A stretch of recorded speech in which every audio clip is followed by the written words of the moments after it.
If you want tools like Lovable, Bow, Orchids, or Anti-Gravity to feel less like magic tricks and just like a reliable teammate, this week's AI news quietly changed the rules for you.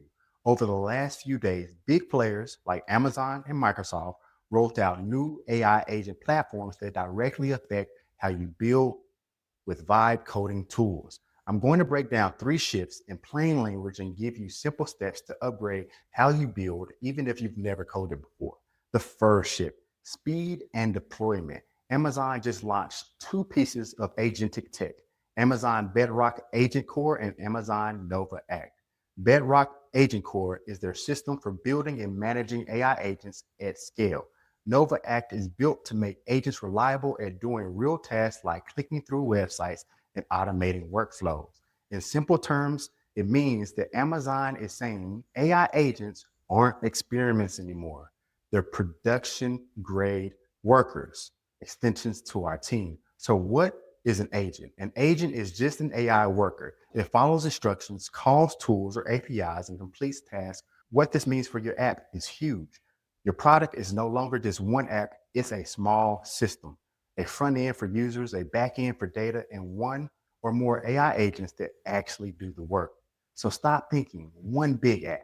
Start thinking a hub. The interface collects intent. The agent interprets it, and tools or services, they execute it.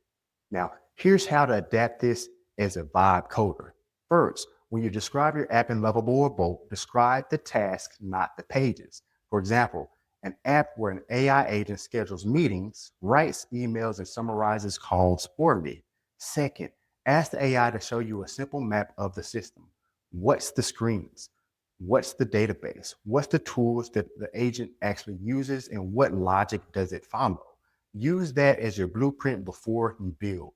Third, when you deploy, clearly label everything related to the agents. Names like AI agent handler or agent workflow.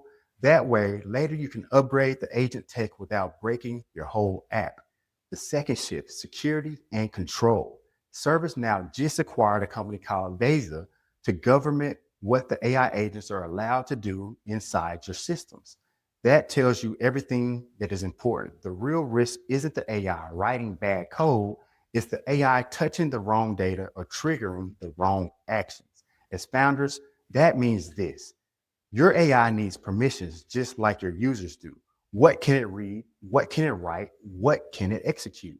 Your agent should live in a sandbox, only connected to the minimal tools and data that it needs. Here's what to do as a vibe coder. First, tell your tool what the AI should not access. For example, do not connect to payments, only read from the demo database. Second, ask it to generate both test and production setups and keep your first version wired only to the test data. Third, before going live, have it create a simple security checklist page. List the APIs connected to it, what data is stored, what is the agents allowed to do. If a non-technical teammate can read it and understand it, this means you're doing it the right way.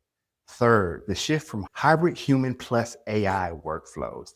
Even with all this power, real business doesn't let AI run alone. Microsoft's new agent push makes that clear. They've rolled out things like Microsoft Agent 365 to manage agents and Microsoft 365 Copilot agents like analysts and researcher inside Word and Excel. And guess what? Those agents still expect humans to review and approve and guide the work. The winning model isn't AI replaces people, it's AI works with people. So your systems, they should look like this.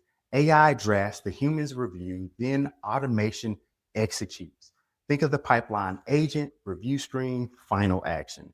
Here's how you build that. First, add a review step anywhere AI creates something important: emails, invoices, plans, documents. Let users accept, edit, or reject before anything happens. Second, ask the AI to add a simple activity log: what the agent did, when it did it, and with what input. Even plain text is enough at first. Third, for every core task, define the human in the loop. For example, AI drafts an invoice, user clicks approve, then the app sends it. So here's the mindset shift. If you're building with Lovable, Bolt, Orchids, or Anti-Gravity, Stop thinking how to write all the code. Start thinking how do humans, agents, and service work together.